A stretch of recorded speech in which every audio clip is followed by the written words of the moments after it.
I guess this isn't actually Humblefish and Friends, but I guess it is because I consider both Jeff and Vince my friend. So we are here and to do kind of something a little different this evening. We're going to do kind of like a video chat, kind of like, take your questions on the live stream and answer them as best we can. I want to introduce my co-host. First, Vince Loves Fish.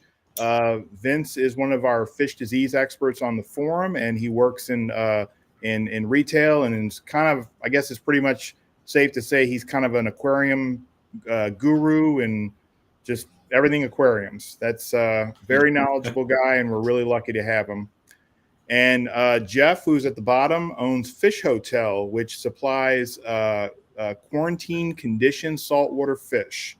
And his website, you can go to it's just one H, FisHotel.com, and you can buy quarantine conditioned fish from him.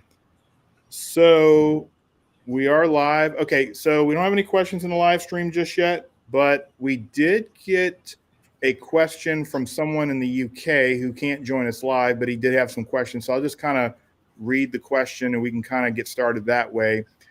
Okay, so it's actually 7 different questions, but let's start. So he says, since I have come to the conclusion that living with disease in a coral reef aquarium with UV and or ozone is like playing Russian roulette, and at some point the disease will break out and kill most or all of the remaining fish. Therefore, I want to quarantine everything, fish, corals, inverts, etc. That's the only way to go. What is the safest form of QT that doesn't have a negative effect on the animals that are in QT? Copper has side effects, for example. He's looking for a quarantine protocol that gives the fish the best or near 100% guarantee of no serious disease getting into his DT. Wants something that treats ick, velvet, brook, uronema, flukes, intestinal parasites for fish that have been transshipped from abroad. So, gentlemen, what are your opinions on that? What is the best quarantine protocol that's close to being 100%, guaranteed to be successful? Well, that's a lot to chew on right there. I mean, that was a lot to take down. Well, the first thing that sparked in my head was he said that he's transshipping these abroad, so he's got to be doing these things at volume. Mm-hmm. I mean, that means he's ordering minimum 3 boxes, which is 60 to 70 fish. So unfortunately for him, I don't think he's got much of an option besides throwing them through the standard copper, the whole run. You're not going to get away with doing I guess marine collectors, they do HTTM essentially, but with formalin, I believe. Mm-hmm. But you're going to have an extremely specialized setup for something like that with that. Very laborious as well. What's that?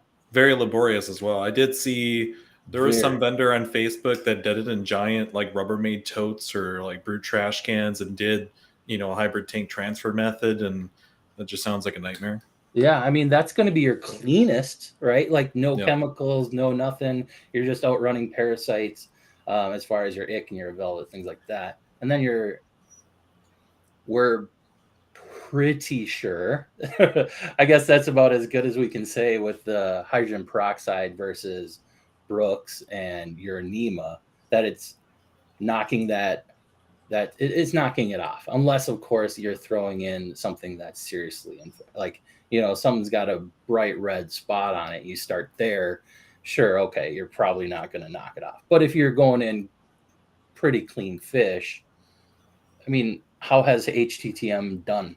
What have you seen, Humblefish? I mean, you're the one that does a lot of that. I mean, not you personally, but you are the one that advises a lot of those.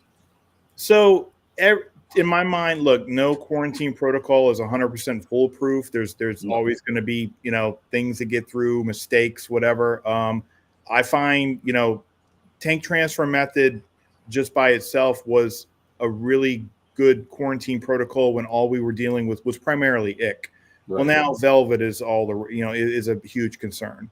So I find by incorporating the 2 peroxide baths 6 days apart into the TTM, you're basically taking care of ick, velvet, brook in most cases. It's not really going to work so well on Uronema, we're finding, and you're still going to have to deworm, with Prezi or fenbendazole or something, because it's not going to take care of flukes, but it's, in my opinion, it's going to take care of the most virulent pathogens, ick, velvet brook. You do that like 12-day transfer with the hydrogen peroxide, and then you get the fish into an observation tank and you finish the job. Whether you need to run Prasi or you need to. I was going to say, at that point you're going to have to pull out chemicals, because I mean, you're not going to. I guess you could drop it down to, like, I mean, in a perfect world, you could, I suppose, go hypo for a while to take care of your flukes, but oh man, that's again, you're talking big time labor, and then by the time you're done with all that salt water that you flush down the drain, I mean, how much meat is going to be left on the bone for this poor guy? Right. Yeah. So I hate to say it, but when it comes to, if you're running larger scale, you're going to have to run the larger scale method, and we're running these fish through copper and either formalin or metro, if you want to go that route. If you're still believing in that, we have had both results. We've had DNA results that said it didn't work. We've had DNA results that say it has worked for metro. So that's been one of those things where we kind of are just doing this with metro right now. We think it does. We definitely know it. If you don't have it spreading or anything like that, it definitely keeps it at bay. I've never had Uronema spread when I've been dosing metro. But I can also say I have had cases get through metro. Right. So but we know that metro works relatively effectively against Brooklinella. So if Clownfish, absolutely the best by far. I mean, it is fantastic when it comes to brook, but you're most likely to take care of that already with your HTTM. Most likely. So really, it would be your Uronema, and that's like everybody's number one nemesis, right? Like that's the ultimate goal, is how the heck do we take care of Uronema without poisoning them with formalin? And I don't know the answer to that. Even with the tea trio that we've been testing with, we've come to realize that it only treats well for one type of Uronema, and it's not. What are the two types? There's Uronema, Marin. It's not that one. It's the other one. The hetero. Yes, that one. Yeah, that one. That one is where we found that it's actually really worked well. Okay. But the other one, we're still fighting and trying to figure out what's going to win besides formalin. Right. I don't know. So the short of it is basically the short is copper, formalin, and Prasi. I mean, that you got to really hit them with the chemoprophylaxis of the heavy meds, especially if you're transshipping them. Copper, formalin, and Prasi. And just dealing with such a large group, right? Like, and that's exactly what you do. That many. You're not going to be able to. Like, if you break that down to 4 or 5 fish, sure. Like, you could even do Mollies, or there's all sorts of options. But when you say you're transshipping them in, again, to me, that means you're bringing in 50 fish minimum. Yeah, if we were talking on like a hobbyist level scale, honestly, HTTM, I'm a kind of a convert now. I've usually been a copper guy. I recently ran a batch through it. It's a really easy way, picking up a fish from the store or whatever, just throwing them in a bucket, call it a day, and transferring. Right. Yep. So just for people to know, HTTM is hybrid tank transfer method. So if you want to learn more about it, go on the forum, and we have a sticky that describes hybrid tank transfer method, and it kind of tells you, exactly how to do it, how to run the fish through it. Okay, so we have some questions. Let's get to on the live chat. We'll kind of circle back to these other questions that the gentleman from England had. Okay, so movement and yoga with Mohan. I may not be saying that right. I'm transitioning some mollies from fresh to salt water. I'm going to treat them with Metroplex in a quarantine tank. I don't believe that necessarily deworms them. What QT protocol do you recommend? None, right, guys? Yeah, transferring to salt water is really going to kill most of everything. You might see some white stringy poo during that transitional period. I don't think, does anything survive an intestinal worm? I don't know. It might, but it would be like the salt water. So here's the thing. The salt water will kill the external pathogens faster, but then the internal pathogens, it may take a little bit longer to clear them out because the fish has to drink the salt water. But really, nothing is really going to survive once you convert a freshwater molly to saltwater. So there's really no need to quarantine it, I would say. Yeah, and I frankly don't know. I'm here for large scale quarantine, right? Like I don't do anything smaller than 100 fish batches. So when you're talking these type of things, I'm out. I don't know. I don't Okay. know the answers. Well, I got a question for you then. So Mr. Crawlings is asking, what are 3 of the higher quality distributors where you've seen the least problematic fish, healthier animals? So that would be your forte, Jeff. Yeah, well, me personally, when I steer folks to either Adam over at Ocean Devotion, Elliot at Marine Collectors, those are definitely my 2 that I'm the majority of folks that I point people to. Of course, we got our guys on the forum, but Chris is up in Canada, so that's only going to help those folks up there. I haven't had the chance to speak to Alien Reef, so I don't know much about them. So it's really hard to, judge, I guess, for them.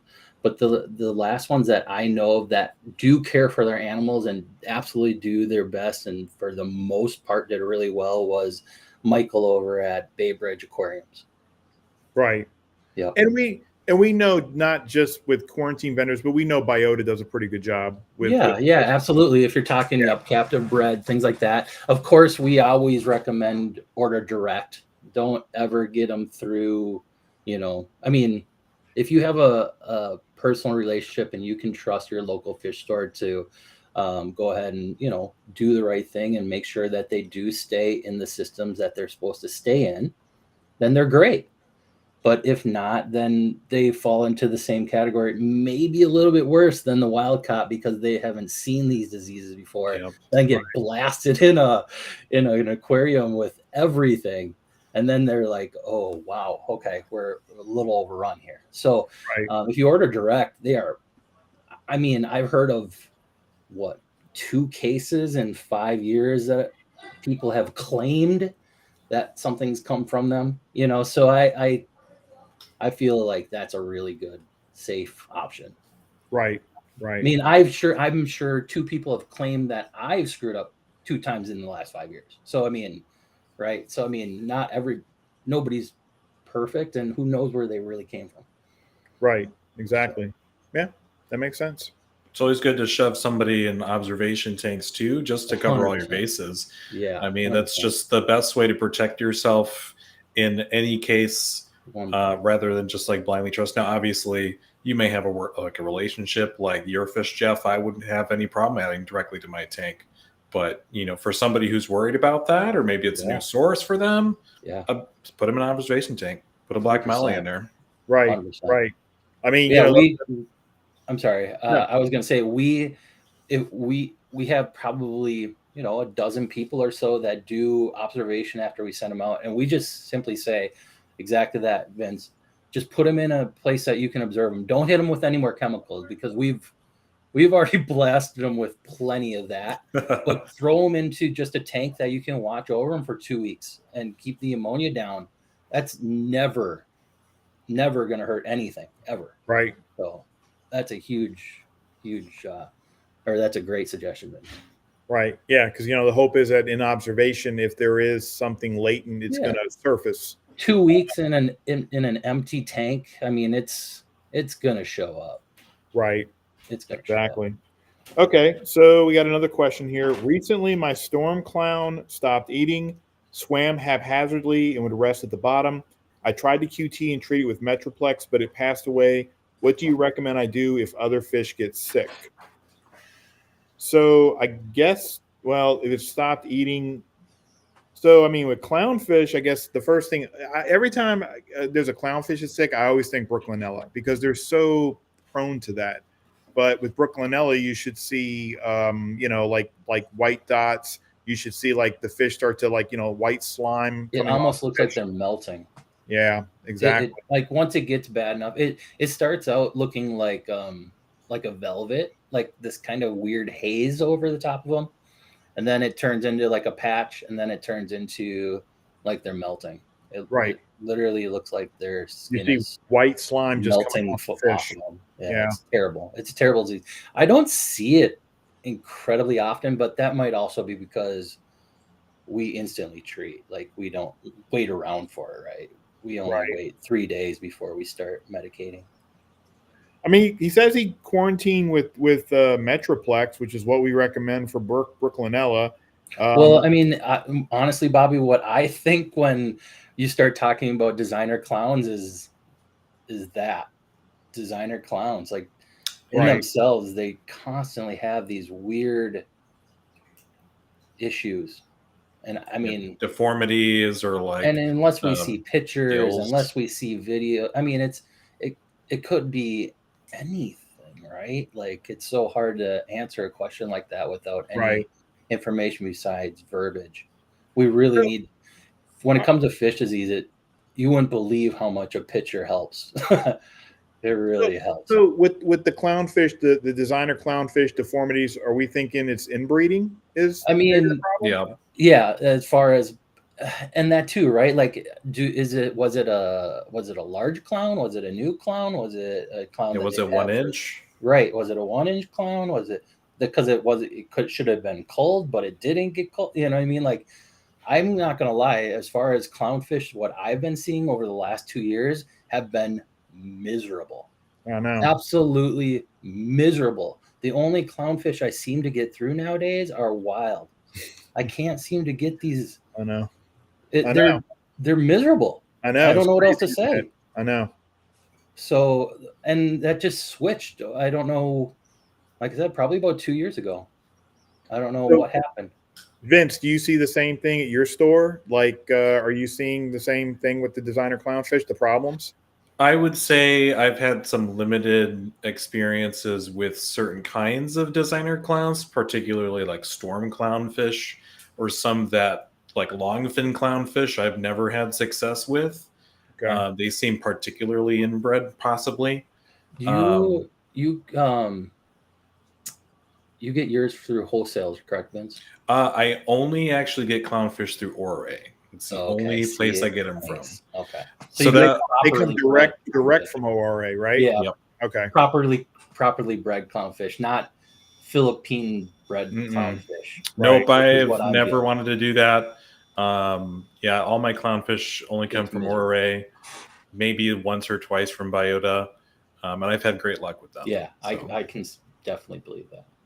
Okay, so that's maybe to get better clownfish to buy direct from ORA, because I think they sell. You might want to. I think Saltwater Aquarium is a middleman for ORA, and Algae Barn, I think maybe. Oh yeah, I think you're right. Okay, so we have another question here. I have a mystery wrasse. When treating them with copper, seems particularly hard on them. Is there another treatment that could be less lethal for a mystery wrasse, which I think is that's the same genus as like a 6-line, right? Yep. Yeah, it is. Okay. Yeah, it is. Mystery wrasses are pretty touchy. Hybrid tank transfer method. Yeah. Right. Yep. The biggest issue you have to deal with wrasses and hybrid tank transfer method is the jumping. When you're going to transfer them, you just got to be very careful, because they all love to just bounce off that edge. They love to hit that black lip. So just I don't know what your experiences are, Jeff, with I think whether Pseudoclinus was a genus. I think it is. Anyways. But I've had pretty good luck running them all through copper, like your 8 lines, your 6 lines. I've run all my I'm just trying to think back. I've run all my 6 lines, all those guys through copper, but he is right. Like, I have struggled with the mystery wrasses with copper. Okay. So for whatever reason, they in particular seem to struggle a little bit. So I would run them through your HTTM, but I would just be very cautious of, they love to jump. They love to hit that edge when you're trying to catch them. So let's just back up. So some people are probably like, what is HTTM? So hybrid tank transfer method. So basically, like, you can go on the forum and it kind of lays it all out. There's a sticky describing it. But basically what we're talking about is basically transferring during the quarantine process. You're transferring a fish to a new quarantine tank every 72 hours. You do this. Yeah, you're outrunning it. You do this a total of 4 times, and then what makes it hybrid tank transfer method is 2 of those transfers that are like 6 days apart. You're actually treating the fish with 150 ppm hydrogen peroxide for 30 minutes in between the transfers. Yeah. And by running them through this process, you're knocking off, like you said before, ick, velvet, brook, and then, at post HTTM, you're going to put them in an observation tank, and that's where you may want to deworm with Prozzy Pro or whatever other treatments you want to run them through. Because someone and when you're talking about like wrasses and things like that, they're not Uronema prone, so that's a perfect candidate for that. For HTTM, you're not going to just get away with running chromis through HTTM, because that's not the right candidate. But a wrasse is a perfect candidate, except for they're made out of glass and they're extremely jumpy. Yes. Well, and then the same Mr. Crawling says, okay, smaller wrasse seem more sensitive than more mature fish. Have you found that? Yeah, I would agree with that. The wrasses, okay, do better. Yeah. Okay. Yeah, I would agree with that. So maybe your smaller wrasses, you want to do HTTM. Maybe the larger wrasses are more likely to survive, like copper and formalin and all that. Mm-hmm. I'd also say, like, if you're purchasing it from an LFS or something, a fish that's been there for a little bit longer, that's been eating, that's a little bit more conditioned, is going to handle things very differently than a fish that's fresh from a wholesaler, 100%. Who just came out of the bag. Big difference. Right. Good stuff, Vince. Yeah, that makes perfect sense. And someone asked here, would HTTM be enough QT for a yellow tang? I would say so, except but you want to deworm it with Prozzy too as well, right? I like all my tangs run through copper. I've never had an issue.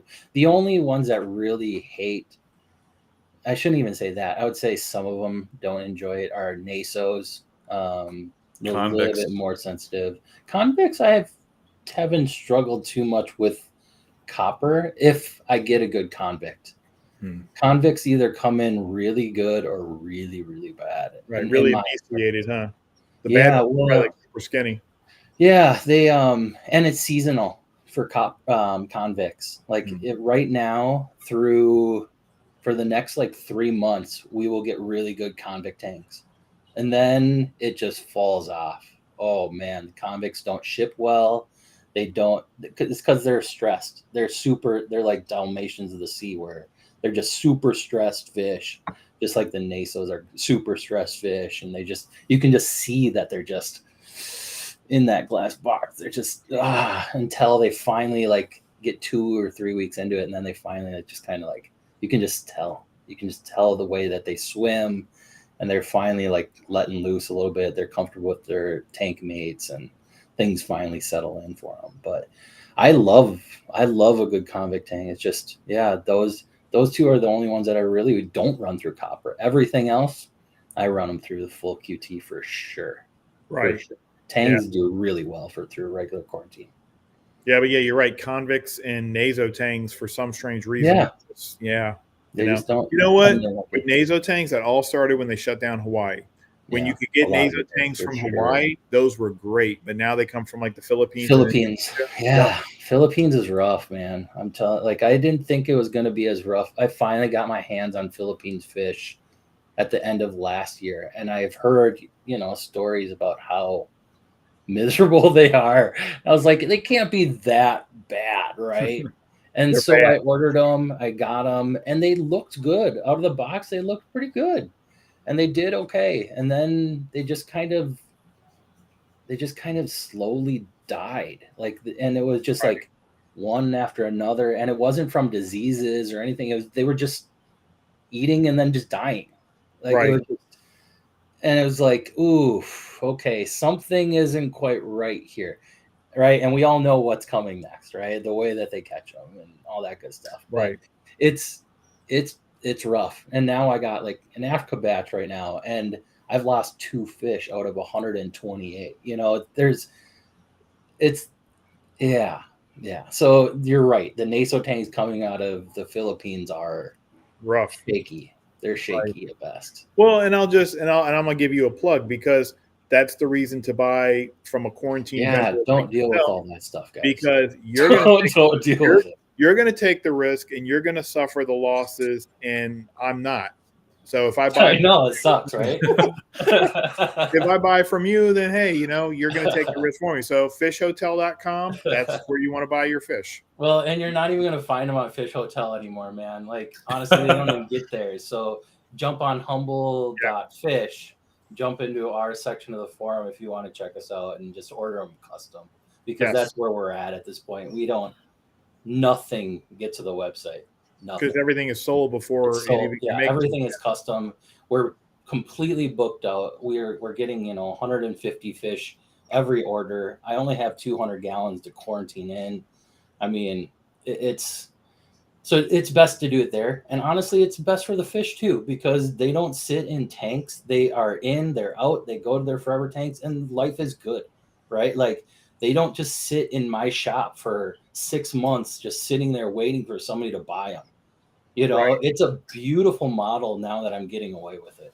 It just, people have to understand and go into it with grace, because it's a very frustrating model for a lot of clients, because you get to peel back the curtain and see behind it and say, oh, this is what it's like to transship, you guys. Like, holy crap, we ordered 200 fish, but we only got 150. And of those 150, 20 of them DOA'd. And we're down to 130 out of 200 that we ordered. Is this really how it works? Yeah. Yep. This is how it works. It's the Wild West. Yeah. So, I mean, you guys get to kind of experience it with me. So it's more like a group order than it is anything, is what I would compare it to. Yeah. So come to humble.fish, join the family. And if you want to buy 100%. fish from Fish Hotel, he's there. Okay. Well, okay. So Vince, here's a question for you. What do you recommend for yellow chorus wrasse? So what's the best way to run a yellow chorus wrasse through quarantine, in your opinion? Honestly, they're really hardy for me. Like, I've had really great success running through copper if that's what you have to do. Otherwise, usually you get them pretty small as well. 5-gallon bucket HTTM. Be a perfect candidate. It's barely going to produce any ammonia whatsoever. I never really have issues with them. Yeah, you're right. They come in, an inch and a half, usually an inch long. So you're not creating a whole lot of waste there. You will need a sand, like a little small dish of sand, little bucket.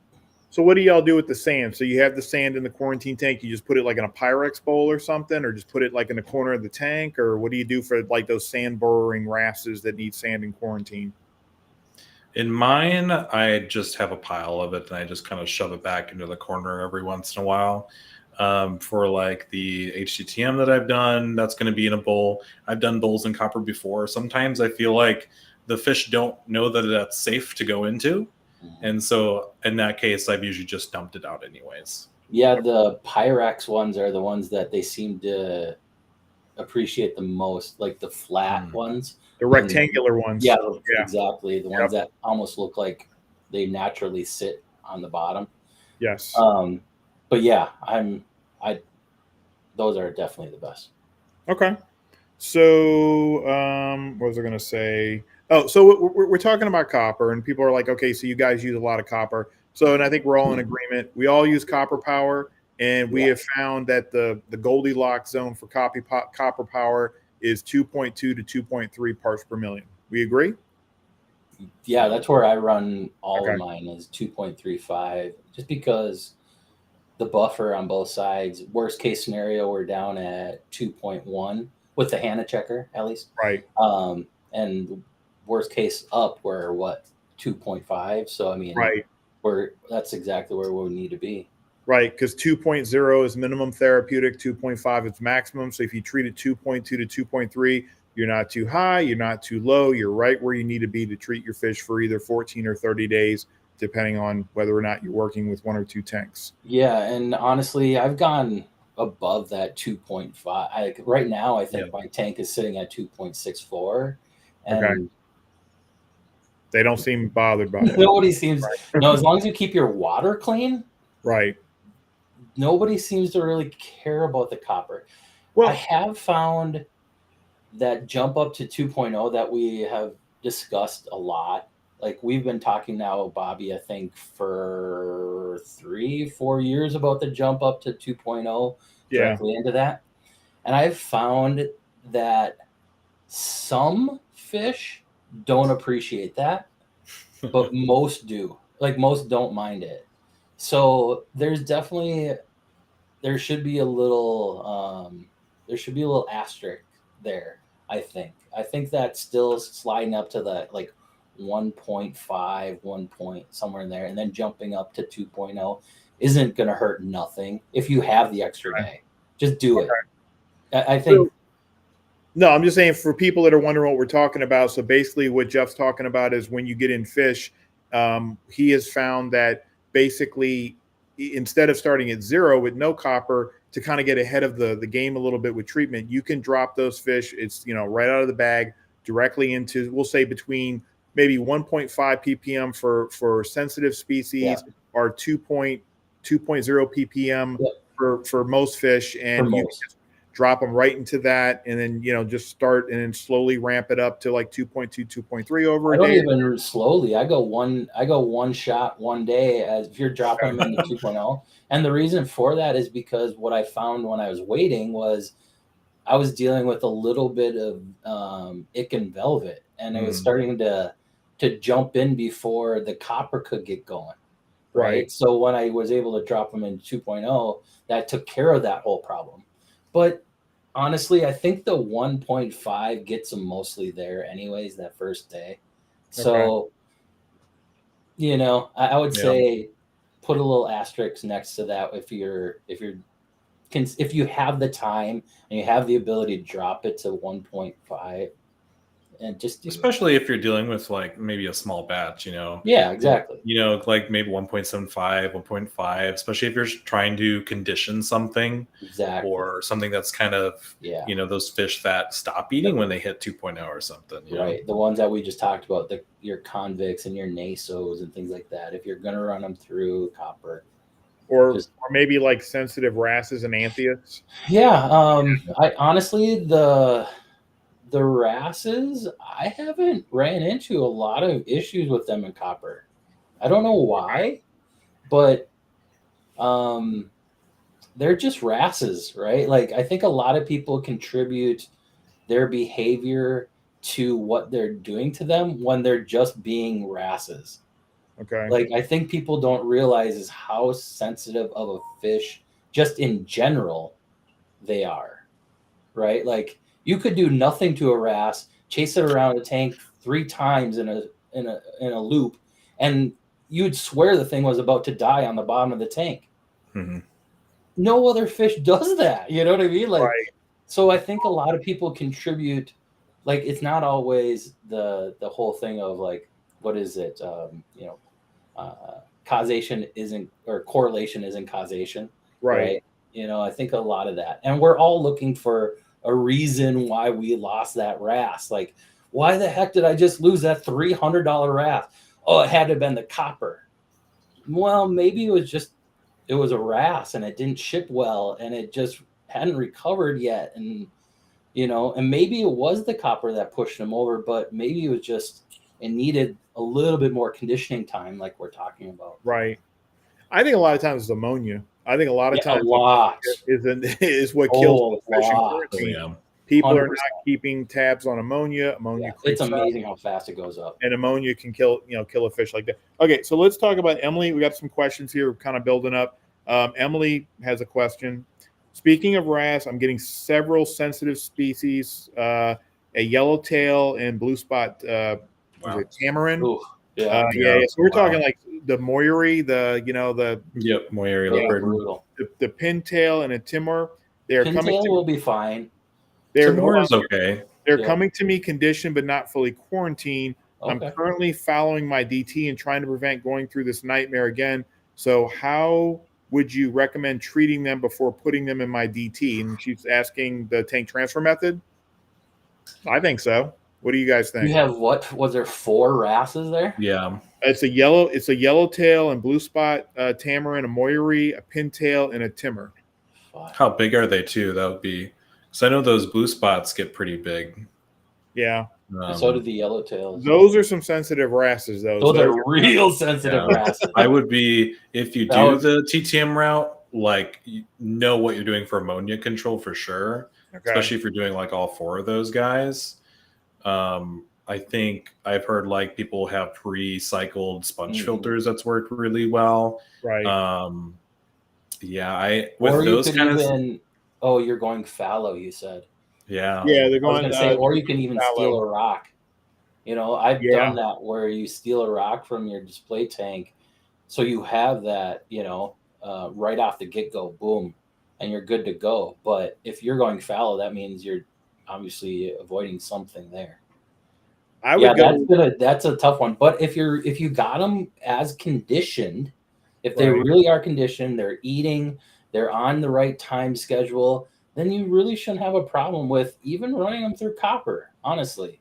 Like I've run all those guys through copper. As the biggest problem with them that I've dealt with is getting them on the right schedule so they will eat with the rest of the group, because Right. they pop out of the sand in the middle of the night when nobody's around to feed them. Well, And that that ain't would be gonna my help question. nobody. That would be my question, Emily. Are these coming? Are they eating? Or are they Yeah, only? are they truly conditioned? Then run them. I Right. would be comfortable running them through copper or TTM. Whatever you Right. rather do. But if they're not conditioned, then I wouldn't put them in copper. So, Vince, what do you think? Copper or TTM? I would go TTM route if Okay. if I had a choice. Yep. I think that part of it too, and this is more of a confidence thing for the individual as well, where it's like, okay, I'm getting these really cool wrasses, really sensitive. Oh, I'm going to put them in copper. Okay, you get kind of scared too a little bit. So I think it can, when you're confident about what you're doing, you can have a better time like up here too in your brain as well. Yeah. So do what you're comfortable with. Right. And I mean, I guess what you could also do is throw them in a tank with some black mollies and just wait 2 months. Yeah. Don't touch them with any chemical. Literally, just let them chill for 2 months and see if you can really get them going. Because again, we're talking wrasse, and wrasse with that slime coat, they don't get anything unless it's going in their gills. Like they're like a clownfish, right? Like they just don't get velvet. They don't get ick. I mean, okay, you can find a couple on the web or online and blah blah blah. But typically speaking, when an outbreak happens, it doesn't come from your wrasse. Right. Because they have such a thick mucus. So thick. Yeah. Especially those guys that are sand sleepers and stuff. I mean, right. Yeah. Like I would say if she wants to be the ultimate safe, you could just throw them in with the black mollies for 2 months and call it good. So basically, Emily, what he's saying is like you could set up an observation tank. No, don't use any medications. Don't use any chemicals. Set up an observation tank. Of course, you want to make sure you've got, biomedia in there to, so it's cycled or you have to do water changes. And then take maybe we'll say 3 freshwater. They have to be freshwater black mollies. Convert them to salt water and then keep an eye on those mollies because those are basically your canary fish. If those wrasses have anything like ick or velvet, it's going to show on those mollies before you're ever going to see it on the wrasses. Yep. And as Philip said, those are jumpers. So make sure you have a lid on that boy. Especially the pintail. One time I had a pintail, like it was in observation and I like the light was mounted. I want to say it was like almost 12 inches above the tank. I took the lid off for just a minute to do something. That wrasse came shooting out of the tank. All of them. 12 inches up in the air, hit the light, boom, just dead on the bottom of the quarantine tank. Because they're made out of glass. That's what I'm saying. That's the scariest part for me with the HTTM is the transfer. That is by far the most dangerous part of HTTM when we talk about wrasse, because they will take off like a torpedo. And them and like dartfish. Like right, like tilefish. Really bad. Yeah, they don't care if there's a cover there or not; they'll go through it. They are wild. So make sure you cover all that stuff up. Okay, we got another question. Man, I need to figure out how to scroll down. Oh, here we go. Okay, JJ, I have a Foxface that appears to occasionally have white spots and cloudy eyes. I haven't noticed this with any of my other fish in the tank, and my Foxface will literally eat anything I put in the tank. I'm also running a UV. Would you take any action such as treating for flukes or removing all the fish or treating for ick? I'm worried the cure might be worse than disease. But rabbitfish, you have cloudy eyes anyway. Yeah, I was gonna say you beat us all to it, right? Like you look at any rabbit fish and they have those cloudy eyes. So I wouldn't touch them at all. And then on top of that, same thing. If it's like an ick with fox faces and things like that, typically it turns black.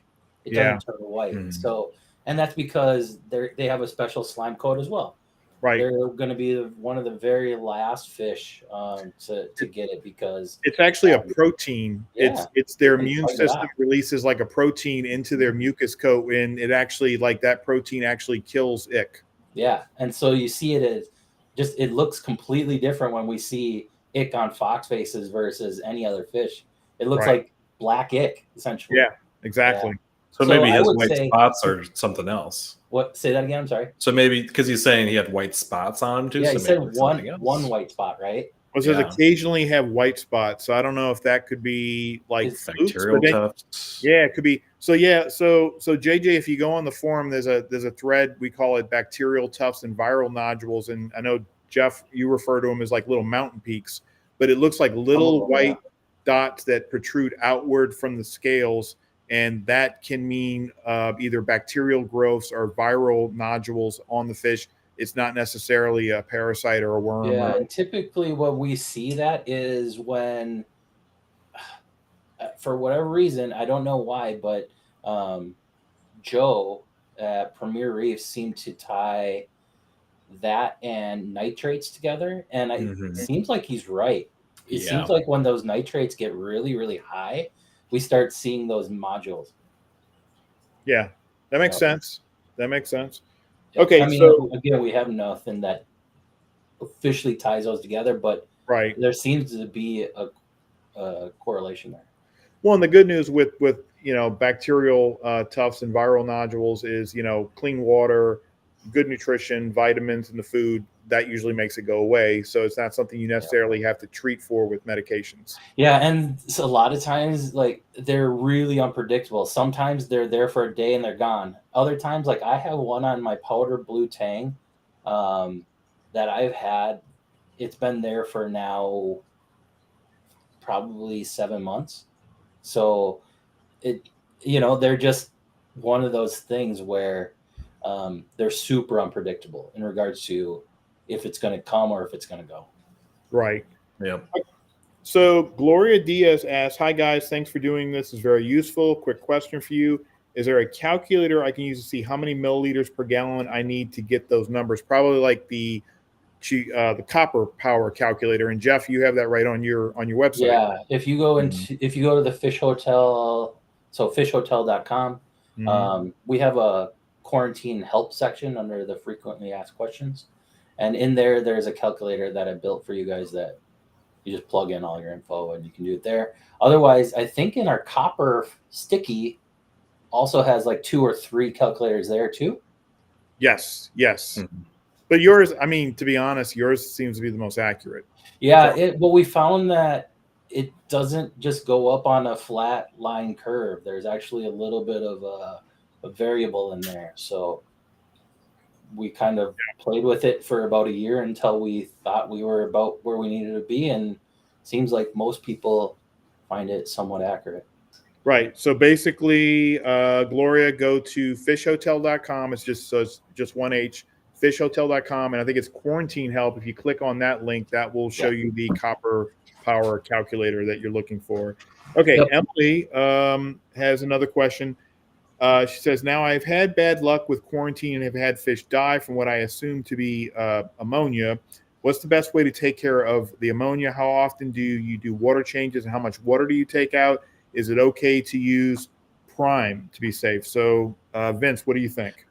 I think the easiest one, especially if we're doing like a classic copper quarantine, is use a cycled aquarium. So either running like turbo start or whatever. That's usually the way that I do it. I'll when I re-sterilize all my racks, I'll dose ammonia to it and I'll dose bacteria into it. And I have like ammonia alert badges or something. Usually this is done without copper in the system. And then I'll wait to watch the cycle happen. That's kind of the easiest way. In a situation of, say, hybrid tank transfer method, really you're transferring the fish quick enough and you don't usually have a large quantity of fish in your containers, that they're going to produce a significant amount of ammonia. Obviously, if you're dealing with something that you have to feed a lot, like say you're doing an anthias or something, then you want to kind of puffer fish, or you're leaving a piece of clam in there.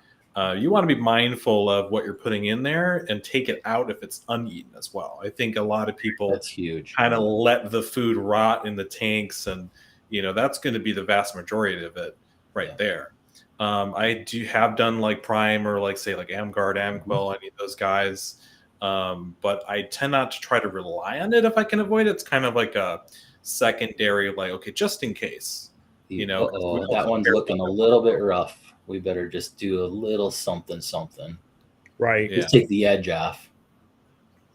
So you do a water change. So like I don't know how you do it, Jeff, but for my water changes, unfortunately, I don't have a plumbed in system. But for the main one that I use, I have valves to add water in. So I drain them. I do like a 25% water change. I usually do it like 2 to 3 times a week of a 25% water change, just to keep water clean. That's not necessarily for ammonia control. That just really seems to help the fish out when you have nice clean water as well. We don't do a whole lot of water changes out in our system because, again, we are doing 205 gallons at a time, so we have a ton of leeway there. Sure, we're doing a ton of fish, but when you have 205 gallons, you get a little bit of play space, right? So we don't have to panic as hard as you guys do in a bare system in a 10-gallon tank. When something goes wrong, it goes wrong, and it goes wrong fast. Where with us, 205 gallons, you can see it progressively getting worse, like Vince said, and then at that point, we'll go ahead and just do 40-gallon water changes on a 200-gallon system. So what is that, 25%? Yeah. Okay.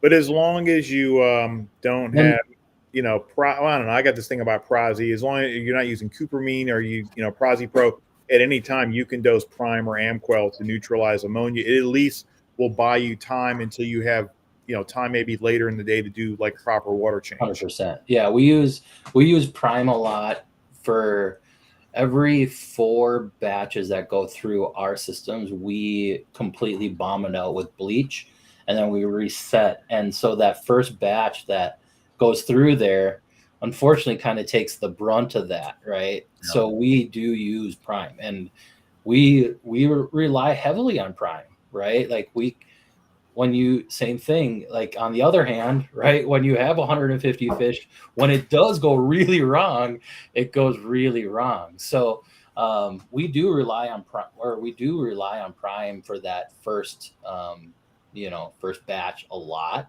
But we also do what Vince said, and we dump an entire gallon of turbo start into our system to get that thing fired back up and get us going for that first. We let it run about 5 days before we get fish in there to just kind of really get that thing moving forward again. Right. So Turbo Start, that's the Fritz product, right? Yeah, I like the Fritz product. I mean, use whatever you feel comfortable and whatever one that you like. But for me personally, it's what I can get and from my wholesaler, and it tends, at least what I found. Oh no, it works most great. Of the time works really well.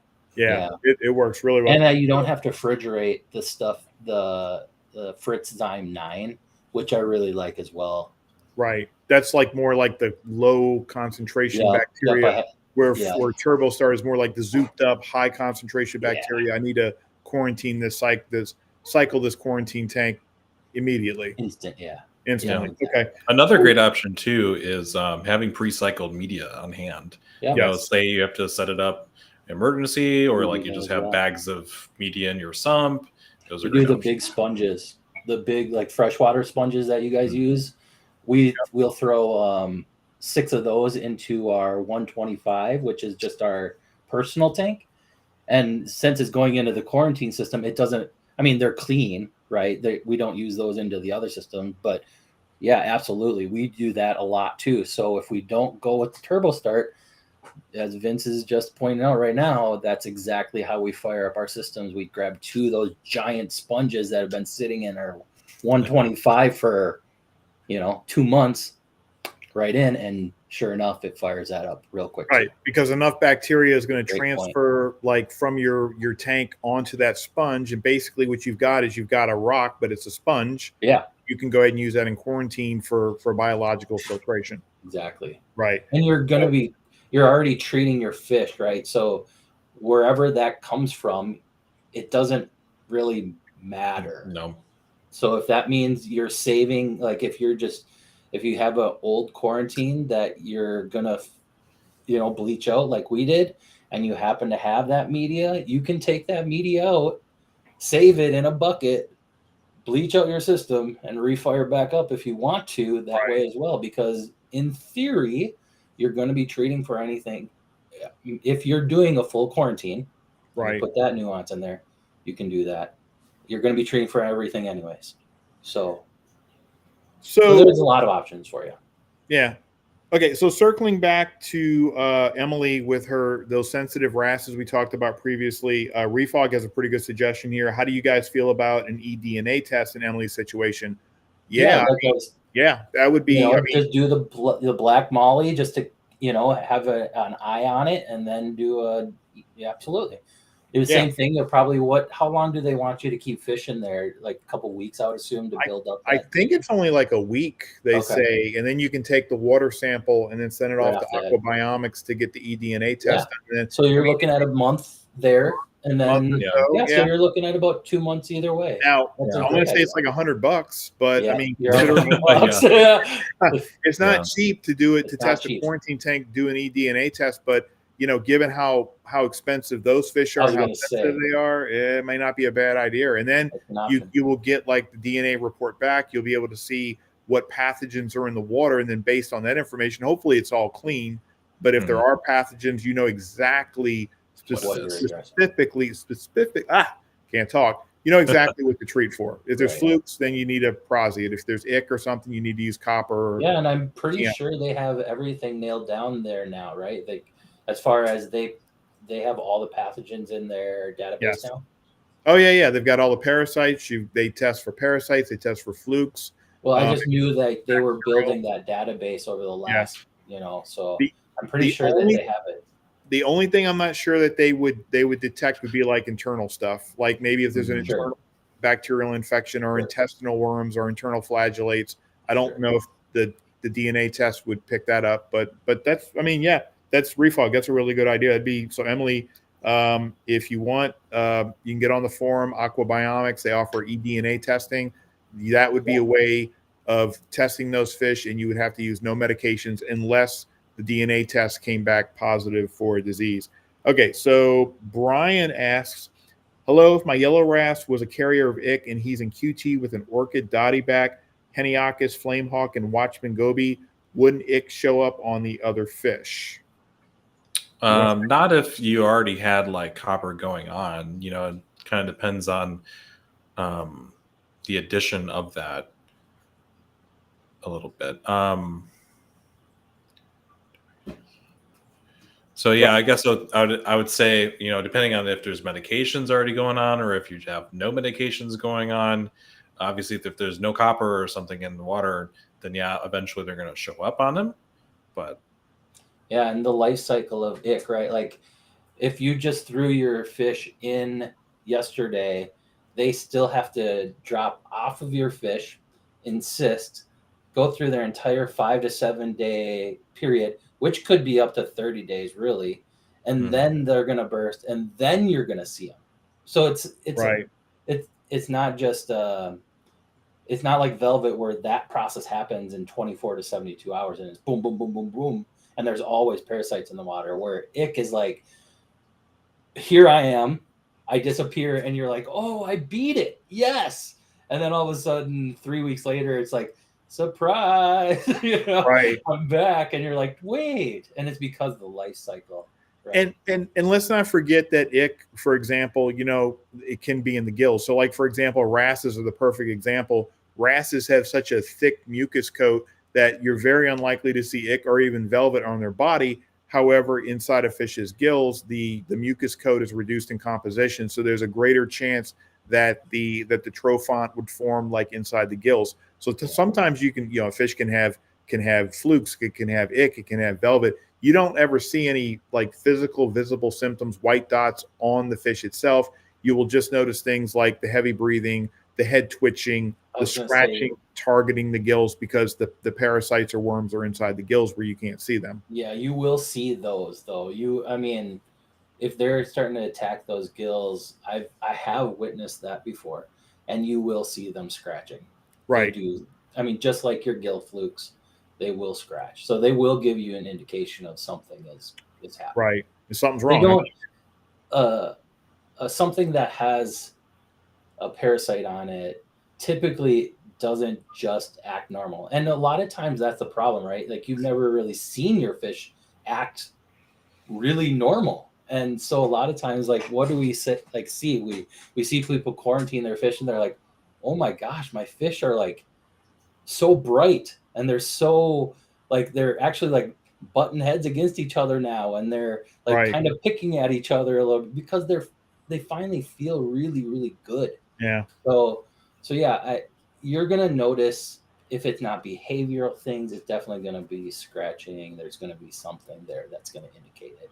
It's very rare that something goes unnoticed for a year, unless it's something weird like Uronema, right? Like that needs a prime subject or prime target. So Brian is saying, and I'm going to go back to these other questions, saying there's no copper, only treated with Prozipro and finished. They have been in QT for 2 months and show no signs. So I guess they've never been treated with copper.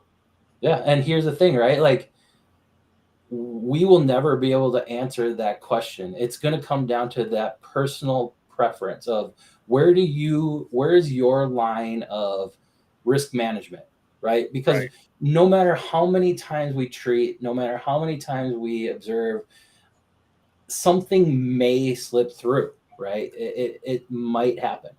But at some point, you got to say, okay, this has got to go into our display tank. Otherwise, if we keep them in the quarantine, they're going to die there. So you can't find yourself in limbo and always. At some point, you got to trust the process, I guess is what I'm trying to say. Right. So 2 months in, if I'm observing a fish for 2 months and I don't see it, to me personally, it's going in my tank. Well, I'm okay. I'm comfortable with that. I would say, though, in Brian's situation, adding some black mollies to the observation tank, since he seems kind of unsure, adding some black mollies to the observation tank, I think that would be a good idea. And that's it, right? Like this is exactly the conversation is your comfort level is, I'm not there yet. I want to know these black mollies, right? Where myself, I'm like, for me, I trust myself enough to observe something for 2 months that I'm going to say, okay, it's clean. Go on. Put them in the DT. Yeah. So, it's going to be ultimately up to him in regards to where does that fall? Where does that fall into your tank? Where does that fall into your comfort level of, at what point do you call it a clean fish? Some people don't treat anything. Some people call all their fish clean and they throw them in and just pray, right? And other people are like us, and we're a bunch of freaks that we quarantine everything, right? Like we're obsessive about it. Yeah. Okay, so we got another question here. Mr. Crawlings, Vince, why don't you take this one? What causes fish to develop Popeye? Stress, environmental, or combination? I think one of the first things that comes to mind is always to check for flukes in the eye. Those can be nasty little buggers and can cause, flare-ups. You could also have, what's the word? I can't think of it. Certain kinds of bacteria that can just take advantage of a situation, or maybe like an exposed wound or something, like maybe it scratched itself, maybe it bumped its head, maybe it freaked out in the tank. That's certainly happened before. Yeah. And it also depends on, is it one eye or two, right? Because that's going to like really give us a good indication of what we're dealing with. If it's one eye, it's typically always an injury, like either a fluke, an injury, something physically happened to cause that Popeye. If it's both eyes are starting to pop out, then we know it's bacterial. It's almost guaranteed that it's some sort of bacterial. And Yeah. usually if it's an eye trauma, it's clear. If it's bacterial, usually the eye turns cloudy, as well as being like there's a protrusion there, but then the eye will turn cloudy. But then sometimes you got to like look at the eye. If you see like little white looking Bubbles. stingray looking things in the eyes, then it could be flukes. Right. But if the eye is completely covered in white, like milky colored, it's usually an eye bacterial infection. Yep. And those two, like, those are tricky, right? Like sometimes the best thing you can do with an eye is leave it be. And then there's other times where you just have to jump in, you know? So eyes are one of those things where, I hate eye issues. Yeah.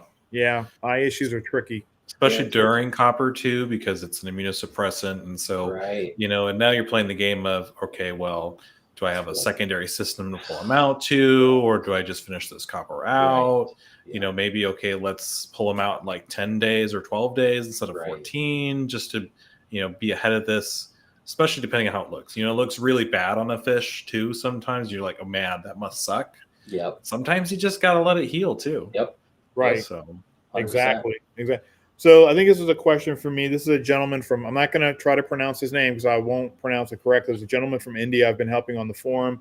I put a post on treating flukes using praziquantel tablets that end up killing my fish due to the unwanted, you know, the inactive ingredients that were in the tablets. Oh, he used like a cat medication or medication or something. So it was a thing where like, the tablets he were using, the primary active ingredient was praziquantel, but it said that they were like excipients or like inactive ingredients, and it didn't really say. It said that they were in there, but it didn't really say what the active ingredients were. All the fish died.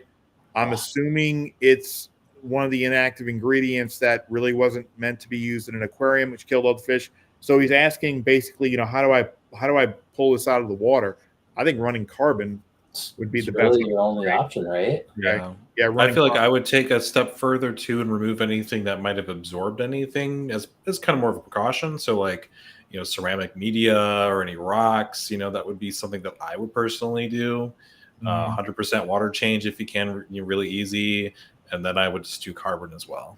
That sucks. Like, I feel so bad for like all the folks up in Canada and India and like Europe, and I mean, we are so spoiled when it comes to that stuff. Being able to, we just go buy Prazi Pro or General Cure, treat our fish. Where those poor folks are just, you know, they're stuck using whatever they have. Right. But if you don't mind, I would love for that gentleman to post a picture or anything, whatever it was that he did use, because you wouldn't believe the amount of folks that come through our forum and will use that information and know to stay away from that product. Right. I mean, we have a whole thread that we're trying to get going and we've been working on for years. That is like the international medication guide, right? That we know, okay, this one is safe. This one is not, this one. So if the gentleman doesn't mind, or the gal, I don't know which one, if they could let us know what brand that was or whatever, that would help a ton of people in your scenario, in your situation. Right. Yeah. It's kind of like when you're using like that's brutal, man. I'm sorry. Non-aquarium medications. Yeah. You need to really know, like, not just with the active ingredient, but you need to know all of the inactive ingredients that are in it. So, typically you're talking, you know, what, 40% of it's active ingredient and 60% is like crap. You know, or even like, even over here, like Metroplex is 35% fluff. Right. And and it doesn't have to be. Now we assume that the fluff is aquarium safe because it's being made by Seachem, which is an aquarium company. So we just make that assumption. Right. But like, you know, and it doesn't have to be. It's just, it's frustrating. So I feel for you, man. Yeah, definitely. Yeah. So definitely follow up on the forum and we'll see if we can help you some more with that. So Emily is asking, so I have literally gotten 5 bottles of Turbo Start and used them between 2 75-gallon tanks, and I would have the tank and I would have no readings. Shouldn't I see some nitrate to show the cycle? And MetroCat says, what is your ammonia reading? Did it reach 2 ppm during the cycle? So yeah, you have to get a nitrate reading, you're going to have to dose, say, 2 ppm ammonia so it can be converted to nitrite and then to nitrate to actually see a nitrate rating. Otherwise, you're not going to get any reading unless you dose ammonia, correct? Yep. Right. That's my experience with that, yeah. Yeah. And you can get ammonia pretty cheap. I mean, I ordered a giant tub that's going to last me a lifetime for like $20, like ammonia chloride or whatever. I know there's like Fritz makes like an ammonia. I'm sure there's like 5 different products on the market too for that. Right. So yeah, you basically, that, yeah, to see to know it's working. I mean, this is what I tell people: dose 2 ppm ammonia. That should process out within 24 to 48 hours. 28 to 48 hours after dosing 2 ppm ammonia, you should only have a nitrate reading. You should not see any more ammonia. You should not see any nitrite. That's how you know that your QT biofilter is working. Yeah, that's with any tank. Right, any tank, exactly. Quarantine, DT, Reef, whatever. Yeah. Okay. Okay. Next question. We're kind of getting, but I actually have some other questions we can ask. We run out of questions on the live stream, but I'm just going to say, anybody on the live stream, if you have any questions, just post it on the live stream, and we'll stay up all night answering your questions. Right, guys? Yeah. So we do this all day, every day. Like this is, yeah. I mean, this is my life. So you can find me on the forum anytime, any day. So to me, this isn't very far off from what I would be normally doing. But this is kind of fun, right? Instead of this is fun. Yeah, absolutely. No, typing all this stuff out, we actually get a chance to actually read these questions and actually just kind of give our answers, and it's more it's flowing. I was just saying that because I was just kidding. I was I'm on Humblefish 24 hours a day, even all day at work when I'm at work, because we're so active on the forum. I mean, I'm there to answer any questions. So if we don't get to anything tonight and you guys are watching this, you can go to Humblefish right now, and you probably are going to see Dirks is up in the corner because that's just where I live. Right. Okay. Emily asks, is it terrible to have a QT tank with sand, rock, and PVC? Vince, what do you think? Sand, rock, or PVC. I think it depends on your goals. I mean, if we're talking about conditioning a fish, or say like you had to pull a rock out, that's fine. Certain kinds of sand can absorb copper. I've had not a huge issue using like a small amount of ragonite sand. Say you're doing like a wrasse or something. But in general, I would avoid it, particularly for biodegradation of medications. So if you're dosing like metronidazole and praziquantel, especially if that tank's been used for a while too, that makes a big difference, in my opinion. So, but otherwise, I know that some pieces of rock can help them feel a lot more comfortable. Like I've certainly done that for, say, like copper bands and stuff, so I can smear food onto the rock, so it's a more naturalistic place for them to eat. So kind of depends a little bit. Right. Yeah, rock is not a bad thing to have in a quarantine tank. I just advise you may want to pull it out before you actually dose like copper or formalin, unless you are prepared to deal with, well, at least with copper, the absorption issues. And then of course we know with like the more surfaces for bacteria that you have in a quarantine tank, that's going to eat up formalin, praziquantel, antibiotics, because that's what bacteria does. Yeah, I run all those things in my quarantine except for the rock. I don't run rock.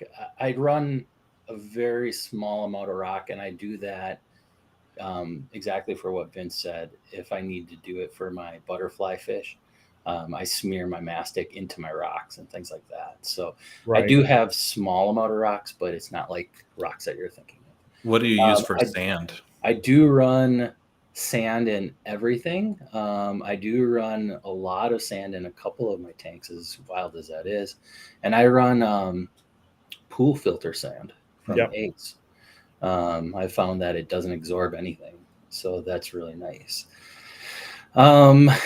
People are really thrown off when they see my quarantine system because they see sand in there, and everything we've always been taught is no sand, none of those things. Just get your fish in a bare aquarium and do your quarantine. But personally, for me, I have found that with the sand, the fish feel much more comfortable, which means the stress levels come down, which means I have a much higher success rate. Stress is probably one of the number one killers in our quarantines as well. And they're not like fighting their reflection on the bottom. Yeah, they're not constantly fighting each on the bottom or nothing like that. Now, with that being said, if you're going to do that, you have to saturate the system before the fish goes into the system. And what I mean by that is, you got to get your copper in there, and you're going to be, it's wild to watch that initial swing. It's going to first suck it all up, and you're going to have nothing left for copper. It's going to go down. Let's say you're going to go up to 2.0. It's going to suck it down to like 1.8. And you're going to be like, what in the world happened? And then you're going to dose it right back up, and then it's going to saturate, and then it's going to kick it back out. As weird as that is. And you're going to go from 2.0 again, and all of a sudden it's going to pop up to 2.10. Right. And you're like, whoa, wait. And it's because you've saturated your system. Right. So if you're going to do sand or rocks or anything, just saturate the system before you do it with copper. And that way it's then levels out, and you can treat it just like everything else. It's liquid, it's water, it's getting in the sand. Mix up your sand if you're going to do sand. Just make sure you do a little bit of mixing, right? Like you are going to have your food floating all over the sand anyways. So when you're cleaning up all your food, just mix up your sand a little bit. And that way that copper at least reaches into the depths of the sand, right? Like we don't want 6 inches of sand and having that bottom layer just never seeing any activity, of course. But, I've found a 1/2 inch of sand seems to really help the stress levels. Yeah. So it provides a more natural environment. So I guess if you're going to take my approach with sand, and Vince said sand as well, or even rocks, just saturate the system first. Right. I usually have like a very thin layer of it. Sure. It's usually as a result of that pile of sand in the corner drifting over time, and I just kind of leave it that way. Yep. And it definitely helps in the systems that I have bare bottom.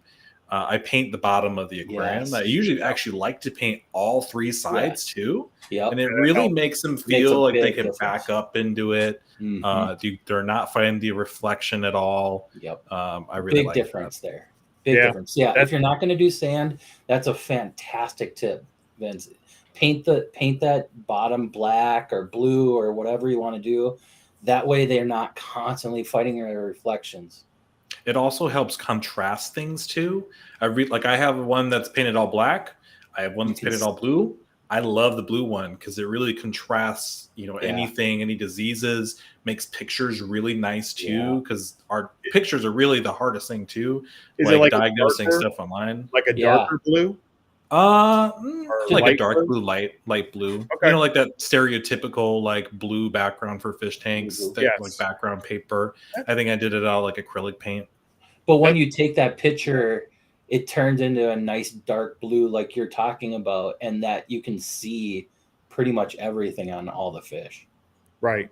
Makes it easier to see diseases and stuff like that. Yeah. No, those are really, and sometimes that's what you have to do. Yeah, just to see it. So Emily had a follow-up question, but I think I can take this one. I thought the turbo start was all you needed. You need to use ammonia and turbo start ?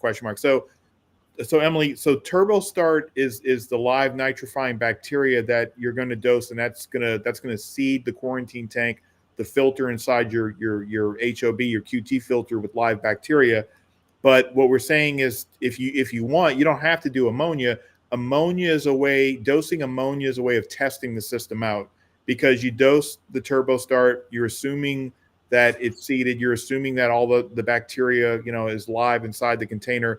But what we're suggesting is if you dose 2 ppm ammonia and you wait 24 to 48 hours and then test, you should see no ammonia. You should only get a nitrate reading. And what that's doing is just verifying that you have a healthy biofilter in QT.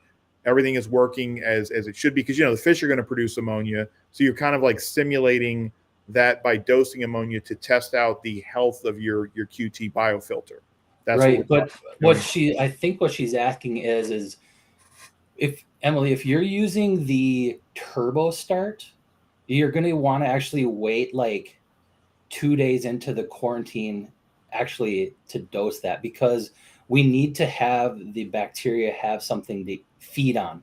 Otherwise, it's just going to die. It just gets wasted. Now, if you're using the Fritz 9, you can actually dose that early, and it'll like the first day that you have the fish, and it'll kind of catch up. So the concentrated turbo Fritz 900 or whatever it's called, that stuff, you are going to want something for that to chew on right away. Otherwise, you're just wasting it.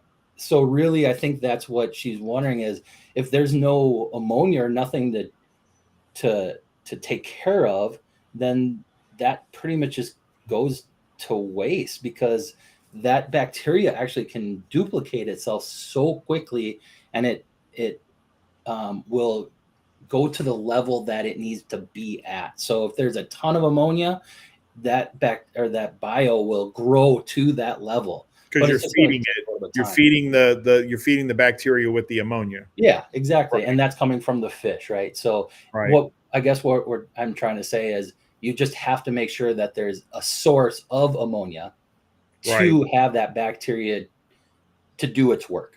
If you're just dumping it in and then the fish go in 3-4 days later, most likely you've already lost all that bacteria that you dumped in 4 days ago, because there's nothing for it to eat, especially concentrated. Right. Okay. If that makes sense. Jay Ellis has a question. Actually, this would be a great question for Joe if he was here. Can an ozone generator be as effective as UV in regards to parasite management? I have no experience. What do you guys? No. Ozone, I know that falls in the same category as the H2O dosing, right? Mm-hmm. Isn't it essentially falls into the just oxidizes everything? An oxidizer. Yeah, I don't know. But so I know that was something I considered doing at my store, was if we didn't do quarantine, you do run heavy UV and then hydrogen peroxide dosing as it means for disease management. Right. So basically you're it's like you're oxidizing the water, which will kill parasites. But then I know there's like this concern where, you have to have it kind of dialed in. You don't want it too high, too low. Yeah. And then ozone will sometimes do something to your ORP level. Yeah, I don't know. That. Yeah, I'm not. I can't speak anything on the subject, unfortunately. So I would recommend to Jay Ellis, if you come on the forum and ask this question, we can tag Joe. Yeah, and Joe is really Jay Posh, and he's really good with ozone. He can probably answer that question better than we can. Okay, so JJ asks, just something I'm curious about. If you had ick in your reef tank, would you immediately treat the fish, and run your tank fallow? Or would you manage it with UV mechanical filtration? So I guess I'm going to turn around and ask you your exact question. What are you going to do? You know what I mean? Like, if it was me personally, I probably would tear apart my tank, because that's just the way I am. Now, if you ask Paul that question, he's going to laugh at both of us, right? So, I mean, and there's a lot of folks that just simply do management. Right. That are somewhere in between that, like you said, just run your UV. It gets it to the point where at least fish are mostly comfortable. I mean, you're going to see a spot here and there, but it's not going to be like an infestation. The biggest thing is, if you're going to do that, you have to do it responsibly. You have to change out those lights. You have to be on top of it before it's on top of you. Right. Right. So what would you do, Vince, if you had ick in your display tank? Honestly, I'd probably take them out at some point too. I'm just recently doing this myself. And I installed a UV sterilizer. I tried to see if that would work. And then ultimately decided at an appropriate time, take them out, treat them. The other thing I think is really important for people is that whole entire process is very stressful for you and your animals too. And so you need to have a plan of action. Yes. So for me, sometimes that's why we also do the peroxide dosing in a reef tank. Like UV can also be a tool for you to bide your time while you make your plan, you have your arrangements, you have everything in place, all your tanks, That's where the you need beauty to of be. it, right? Like it's not like it's velvet. Right. Where it's like we The have to numbers go are now. manageable. So I would actually manage it. Sure. I mean, if I knew it was just ick, if it wasn't velvet, if it was just ick, I would install either a UV. I would educate myself about an ozone. Maybe I'm kind of been curious about installing like a pool diatom filter to eliminate the free swimmers. And I would do that. That would be school method. That would be my management protocol. And then I would just go really heavy on vitamins and probiotics and beta glucan to boost the fish's immune system so that they could withstand the parasites that did manage to attach. I would manage it. I would at least attempt that first before I would tear apart my tank, catch all the fish, and quarantine them. But that's just me. Yeah, and that's exactly it, right? Like that's the beauty of this hobby. There's 52 ways to skin a cat, and it's just a matter of how you're going to go about doing it. I have a snail stuck in one of my power heads. I hear it back there just grinding away. Do you need to go take care of that? No. It'll take care of itself. Yeah, exactly. So, Vested has a question specifically for you, Jeff. I bugged Jeff about it for months, but curious about your guys' opinion on purple queen anthias. Are they just a lost cause? What would be your ideal QT method? I think treat for Uronema with formalin. I wouldn't touch purple queens with a 10-foot pole. They're impossible. Yeah. I did recently. Oh, sorry. Impossible. No, go ahead, Vince. I recently watched a talk.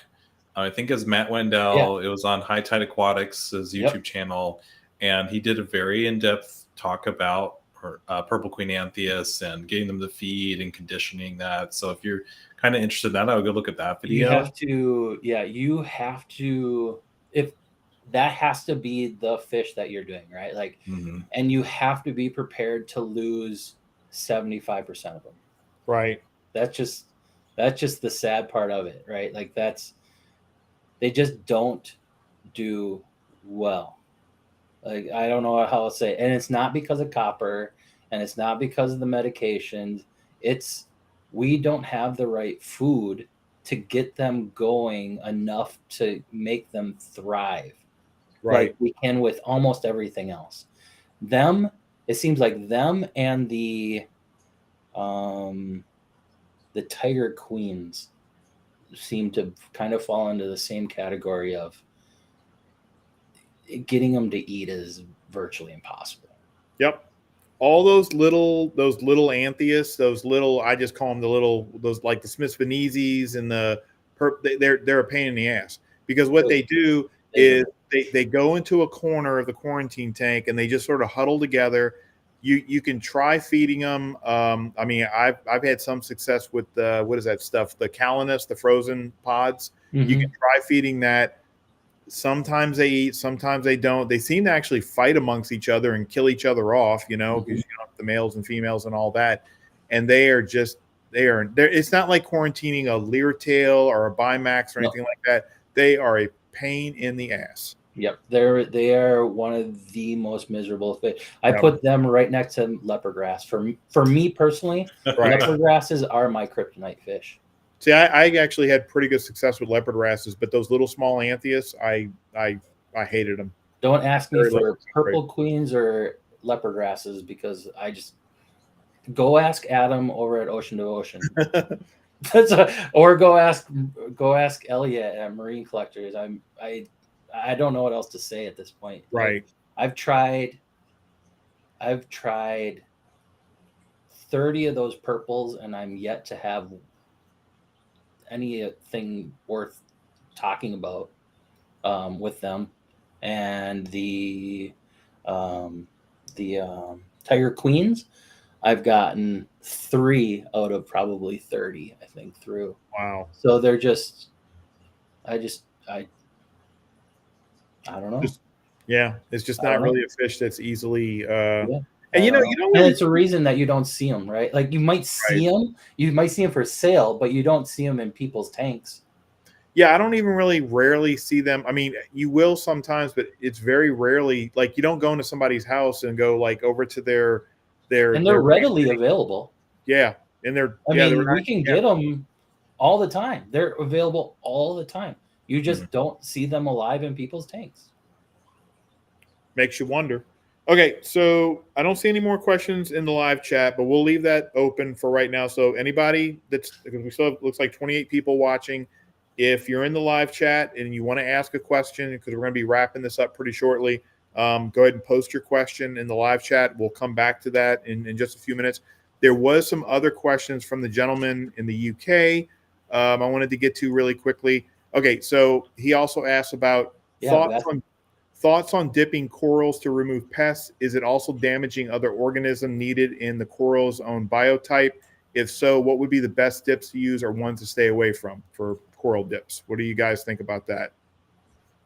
I'm a fish guy through and through. As far as corals go, you're talking to the wrong guy. I don't think that there's any fish stuff that I can put on corals, unfortunately, besides maybe peroxide a little bit. I think there's a small little like chart that you can use out there that is peroxide. I've done that a lot. I don't think there's anything else that we can use. Is there, Vince?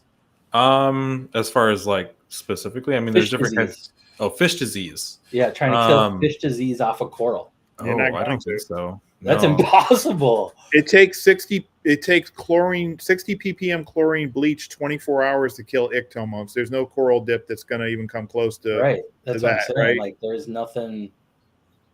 I got nothing for you. I know I've heard a lot of people tell me, like just people I've encountered, they're like, oh, well, why can't you just like take a toothbrush to it and clean it? I'm like, good luck with that. I think like I would imagine if you actually hit the cyst, that would damage it enough to do that. But the problem is we can't get into all the nooks in the cranium. Yeah, like LPS corals, like or like hammer skeletons and stuff. Yeah, right. How do we? And then did you see? I don't know if y'all saw it or not, but I think one of you might have tagged me on Facebook. Somebody they pulled the internals of an anemone, and they found Uronema in there. Yep. Which means they can swallow parasites. So I mean, yeah. So I mean, it's everywhere, man. It swallows it. Does it later expel it? I don't know. Or does it do the same thing as fish? I mean, can it attach at that point? Right? I don't know. Yeah. So like I don't know of anything that we can just dip our corals and just move along our happy little way. Now, I'd be the first one lying to you. For me personally, my risk management allows me to do that. I tear everything off the plugs and they go into my tanks because I understand that if I do get it, and trust me, we see it happen. If I get something in my tank, I have a backup plan of the fish hotel. I can tear apart my tank. I can quarantine my fish within a day.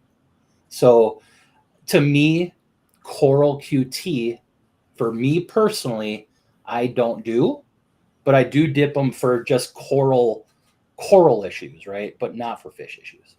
Right. Yeah. Right. Okay. So another question we have here is best foods for fish in quarantine. I remove everything off plugs.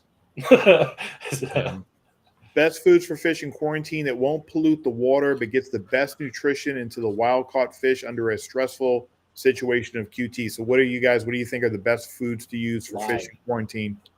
White worms. Yeah, you're a big fan of live, yeah. Oh, I love live food, one, because it lives and it doesn't just die in your tank and spoil. Like those white worms will go almost 40 hours under the water and still they're wiggling, yeah. So that is a beautiful thing in itself. So they aren't dirty. There's movement constantly, so the fish are always enticed. And like as far as cleanup, I mean, if you 48 hours, that's plenty of time to either eat it, or if he's not eating it by then, clean it up. Now, y'all know I'm not like a big fan of pellets and flake food, but I have actually been reading some amazing things about that TDO Chroma Boost. In fact, a guy on Facebook sent me a video, so I mean, there's proof of it. And what he did is he took this is a copper band butterfly. He took like a clamshell and he put the TDO Chroma Boost pellets in the shell. The copper band was picking them and eating the pellets out of the clamshell. Yeah, almost like mastic. Yeah, like You gotta mastic. try that. Yeah, Yeah. yeah. Yeah, I love mastic. I use mastic all the time. That's another one, but it's so dirty. It is dirty. It's Yeah. very dirty. It's a messy thing. That's a dirty, dirty food. If they don't eat that, Yeah, you got to remove that. it gets real Yeah. dirty. It's like having a clam sitting in. That's why I like smearing the mastic into a clamshell, and that at least I can remove that. But sometimes if you don't mix up the right consistency, it'll just slough off, and now you got mastic everywhere that nobody's eating. Yep. That's and they don't like the freshly imported fish don't take well to mastic off the glass. They just don't get it. They don't understand that. So yeah, I do the exact same thing as Vince does where it comes to that. So anything you can remove out of the tank is always good. The worst thing you can do is like brine, and it just gets everywhere. Right. I mean, especially if you use a lot. So the best answer is enough for the fish to eat. That anything you want to feed, just in small quantities. Multiple small feedings are really good. Do small quantities and often if you can. In an ideal world, that's the way to do it. The way to do it. Now, in the real world, if you're gonna feed, because we want to feed our fish, like that's part of quarantine is getting them going, right? Like we want them to eat. Just make sure you go back through at the end of the day or at very, very minimum every 2 days and suck all that crap out. Right. It'll build up in one little corner. It'll all be in one place for you. Just suck it out and get rid of it. That's why I like using that airline tubing, because you can kind of target it without losing a lot of water. Yeah. You're sucking out a lot of crap without sucking out a lot of water. Yeah, 100%. I use a lot of turkey basters. Yeah. It's my favorite tool. That works really well. Okay, another question. After a tank wipeout of fish due to velvet or brook, what is the best way to restart a new aquarium using the live rock that was in the system? I say raise the temperature to 81 degrees Fahrenheit for good measure and just go fallow, fishless in the system for 6 weeks. Yeah, and same thing, right? Like since you're breaking it down or whatever, just mix up your sand really well or get rid of it. Start fresh with clean sand. It's a perfect time to do that, because how many times we really should probably be changing that out more than we do anyways. Right. And that'll also give you time to blow out all those rocks and all that good stuff too. Get that flow going through those rocks. Really, you're trying to eliminate any like low oxygen or aerobic regions in the rock where. So just take the time to reset your tank. You know what I mean? Like just don't look at it as a negative. Try to turn it into a positive of like, okay, now I can change the rocks to how I want them, and I can. But yeah, just I would certainly mix up the sand and just make sure you're hitting those dead zones while you're waiting. Yeah, makes sense. I think be mindful of cross-contamination if you're starting to get more fish in. Like say that you're setting up a secondary quarantine system, like in preparation for that. You can be really excited, but you take one algae scraper and transfer it over big time. So easy to do. It's so easy to cross-contaminate. I think that's just a really important part of that.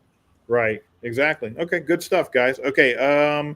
Next question. I think Jeff, maybe we could talk about the tea tree oil baths. The gentleman asked, any new treatments or methods other than hydrogen peroxide in development? And there's really not, except for the experimentation you've done with tea tree oil baths for treating Uronema. And kind of what we talked about is the more I'm getting feedback back from that is the more we're realizing that it's mostly good for one type of Uronema. So we got to take it with a little bit of a grain of salt. The truth be told is, we're still going back to the old school methods to be tried and true. Right. Same thing that all the zoos are using and everything else, unfortunately. But it's that nasty, nasty formalin stuff. Or if you're still able to get your hands on chloroquine, that seems to really do the trick as well. Yeah, chloroquine works. Oh, I told you, like I used chloroquine for years with chromis, never saw Uronema. As soon as I stopped using chloroquine and I went to Copper Metro, then all of a sudden I get a batch of chromis I would order like 30, 40 chromis every single time. Never saw Uronema until I switched to Copper Metro. Yeah. And then boom. Yep. So that's another really good option, but that's getting harder and harder to come by as well, and it's expensive, right? So those are probably the true methods. But yeah, as far as new, I mean, I don't know. I guess the 10-day formalin method, I don't know of anybody else that is doing that. I guess I kind of came up with the low dose 10-day method, I guess, if you want to consider that as new. According to NOAA, we're supposed to be doing it every other day for 3 treatments, but that wasn't enough to make me feel comfortable, frankly. Right. Especially when they're staying in the same system. So if you want to learn about a 10-day formalin treatment that we've seemed to be having a lot of success with, you can certainly go read about that. But I had great success doing that. I guess we're doing that 10-day formalin. Yeah. So is that basically dosing like 1 ml per 10 gallons every 24 hours for 10 days? Yep. Okay. Yep. And then for my chromis and stuff like that, I run them through 16 days of it. Wow. Yeah. Okay. Yeah. For extra. I don't play around with my chromis or my damsels.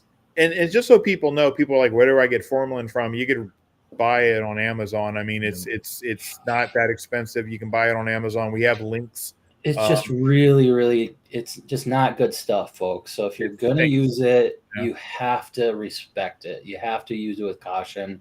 Don't just be whipping around, or don't have it around kids. Have it in proper bottles. Have it up so people can't reach it. Shoot the liquid under the water in needles. We did a video, Bobby, didn't we? That I showed how. Did we do that video? I don't know if we did that video. Okay. But yeah, if you guys want, to learn how to use formalin the way that we use it, I feel like I use it really responsibly. I would be more than happy any questions, like direct questions about any of that stuff. Okay. But yeah, inject it under the water so it's not, you're not breathing it out or breathing it in. I mean, so there are many, many ways of setting yourself up to use it safely. And look, you have to realize that. Use a face mask. Use rubber gloves if that's if that's what you want to do to avoid. But it's nasty stuff. So I understand why folks don't want to use it. And don't get me wrong, I'm still on the search to find this elusive whatever it is that we can finally get rid of formalin.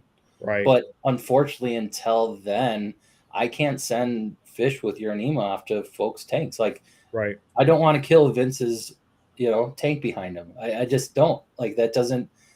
I look at these folks that I deal with every single day, and I don't want to say, "Oh, sorry, man, I didn't mean to kill all of your beloved pets." Like, so for me, if you want that tried and true method, unfortunately, we're back to the old school ways.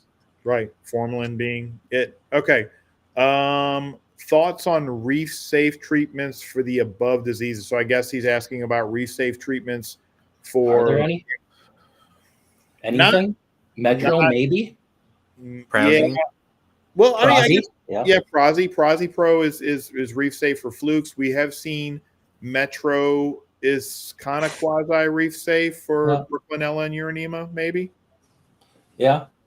Peroxide, but we're pretty sure that in-tank peroxide dosing only works on velvet, brook, maybe Uronema. Doesn't work on ick. It doesn't work on flukes, and you can expect to lose some inverts and corals during that 6-week process. That's just gonna happen. There's no magic bullet, unfortunately. Yeah. What do you think, Vince? Yeah, I agree with everything there. I mean, Prazi, I've done that before, and DT is just fine. Metro is definitely like hit or miss. I mean, you kind of have to expect some losses there. Right. Okay. There's not a lot that play nice with coral. Okay, so the last question. Corals kind of suck at life. Yeah, they do. I'm just saying. Yeah. So we have some more questions building up in the live chat, but let's just finish this one last, then we'll get to that, and then we'll kind of wrap this up. All right. And I find this question is really interesting. And is quarantine better run at reef conditions, temperature, salinity, pH, etc., or is it better to run different than the Reef, then adjust over time before putting the fish in the DT? What do y'all think about that? So at least what I do, and I'm sure Jeff does the same thing, is at least for when I get fish, they're at usually like a salinity of like 1.019, maybe 1.021 at most. And so I preset those QTs for them. So it kind of depends on where you're getting them from as well. And for them, I just slowly raise the salinity up over time. I feel that I would rather treat fish at 35 parts per thousand at 78 degrees Fahrenheit for predictability of parasites, for sure. I would not, especially with like flukes. I've run into issues before, like I didn't know a heater was set wrong, or it was like a failed heater or whatever, and it just wasn't heating properly. And, that messes up the time schedule. So I would rather it be as predictable as possible. And a lot of our resources on the forum and research has been done at those, temperature and salinity. So yeah, and everything that has been done lower has not, I mean, this is a blanket statement, so remember that. But it does slow everything down. It seems to slow ick down. It seems to slow flukes down. It seems to slow, I don't know about velvet, but it seems to slow everything down. So, and as Vince was saying, that's not what we want. We're trying to make this thing as predictable as possible. We're trying to take out as many variables as we possibly can out of our quarantine. So I am with Vince on this. I do same thing. I get them in at 1.19 to 2.0, and we bring that up to 2.5 over the 2-week quarantine period. But we never change our temperature because we want that predictability for the flukes. And because we can't always know, we actually have gone into now treating for flukes 3 to 4 times, where we do once on day, I call it day 1, but it's actually like day 4-ish, somewhere in there.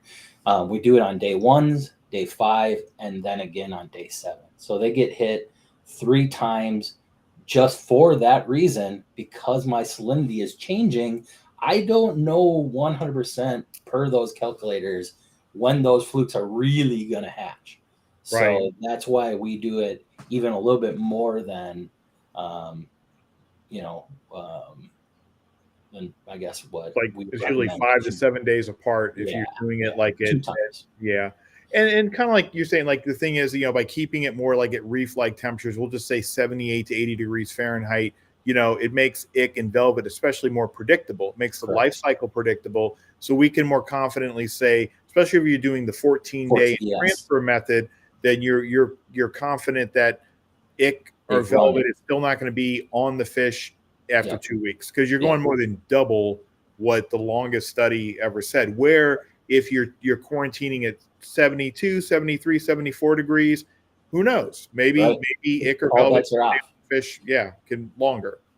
So if you have the luxury of getting them at correct salinity, or getting them up to that and then starting your treatment, that's the way to go for sure. Okay, we got a couple of more questions and we'll kind of wrap this up. We're getting close to 2 hours, believe it or not. Okay, so Vested asks, how confident are you that formalin with the HTTM method is going to take care of Uronema? So let me answer this first, and you guys, if you agree or disagree. I feel confident it works if you are quarantining a species that is not prone to Uronema. However, if you are quarantining a species that is prone to Uronema, chromis, anthias, then I would say you need to be dosing formalin every single day for at least 10 days, like what you said, Jeff. Agree? And really, the tried and true is 3 baths every other day of formalin. You could go that route too if you wanted to, but it's not going to match up into your HTTM schedule conveniently. But if you did your 3 baths 72 hours apart, I would have no problem saying that those fish are clean. but only if they were like not like a wrasse. We'll just say that's not prone to uronema. But what if we're talking like a chromis or an anthias? You know, honestly, chromis, you're gonna lose all of your uronema chromis after the first batch, after the first bath. Okay. Then that second bath is gonna clean them up, and that third bath is your I got it. Okay. You know, if it's internal, there's nothing you're ever going to do. It doesn't matter if you keep them in there for 15 days drinking the stuff. It's not going to help you. But as far as getting it off of the fish, if you're doing your 30-minute to an hour, 72 hours apart, per all the studies, that's what it takes. That's Noga's book. That's, I think, 3 or 4 different studies that I've read on chromis and formalin. That's how they've always treated them. And then in between there, in the studies, they've run antibiotics in between to help clean it up. So, you know, you have the open wound from where all the uronema just died off. Now that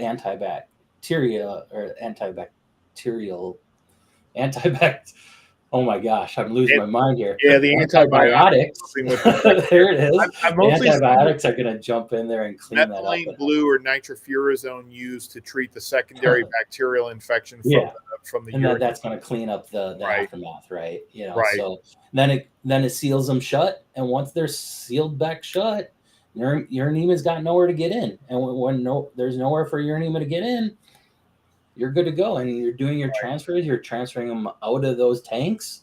You're outrunning it on top of the 3 baths from the get-go.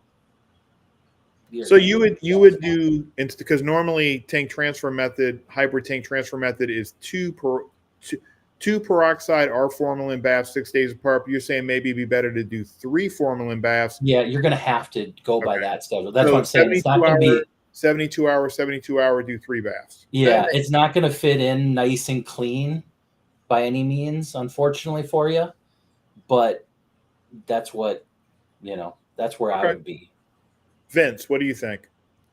Honestly, I have avoided chromis like the plague. So I love in my quarantine for what I'm doing, I practically avoid all uronema species due to certain limitations that I have. Like I've done formalin dosing during that time period, like during copper, and that works really well for me. I actually, when I first started there, they gave me like 36 chromis, and I was like, I'm gonna lose all of these. You know, I had Metroplex. I think I was still using Copper Safe at that time.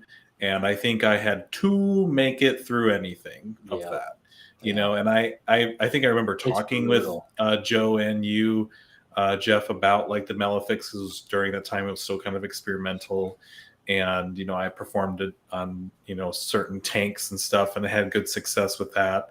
But that was a really brutal. I think that was during the time where you had a uronema outbreak, and you were dealing with a really bad one.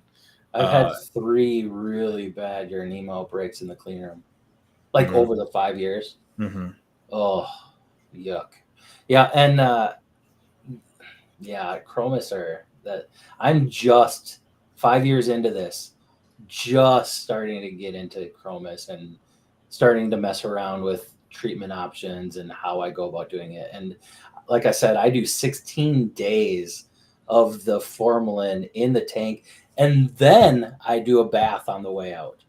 Right. So, it's like this little bitty cheap fish can wipe out your entire retail room if uronema slips in through. A second. Right. Yep. Yeah. So I don't blame you one bit, Vince. I'm in the same boat where I avoided those forever and ever and ever. I went through my butterfly phase. I went through all my other phases until I finally got here to the point where like, okay, this is the last thing I need to conquer. Like I'm starting to figure out the copper bands and all that stuff, but chromis and damsels, that is another level. Yes, definitely. Okay. Gerardo has a pretty good question. Are there any fish that can't be medicated at all? I can't think of any fish that can't be medicated at all, but I can think of fish that you can only use certain medications on. Like so seahorses and pipefish, they will tolerate peroxide, they will tolerate formalin, they will not tolerate copper, they will not. Yeah, you have like we have the sensitive fish list that you have, right? Yes. Right, like hippotangs are no-nos and chloroquine and things along those lines, right? But as far as like, I don't know, like I don't think there's a fish that won't tolerate any medication. Right. So like sharks, if you're into like sharks, stingrays, and eels, I was going to say eels. They won't do copper, but you can treat them in chloroquine. So there's always usually like an alternative medication you can use depending on the species. Yeah. Yeah. Like mandarins, for example, or like dragonets, like they're not going to do well in copper at all. I wouldn't even attempt it.